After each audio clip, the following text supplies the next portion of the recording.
name is Patrick, and I'll be your chief flight attendant today.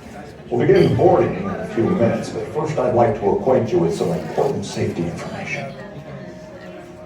When the doors to your flight open, please take a seat and store all carry-on items in the underseat compartment. This includes cameras, purses, hats, and of course, these little dudes.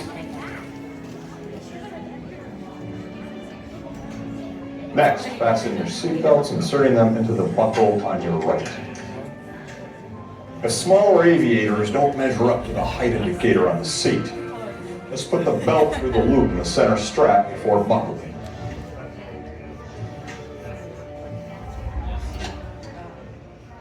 Nice work, pal. Soon you will be airborne. So if you or your little aviators have a fear of flying or of heights, you might want to wait for your party at the arrival gate.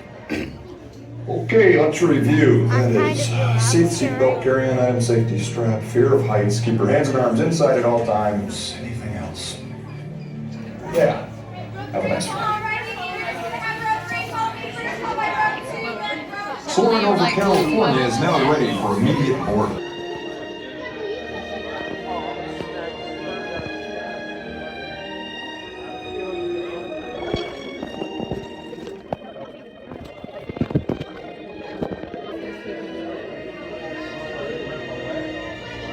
Soarin to tower. We are ready for takeoff.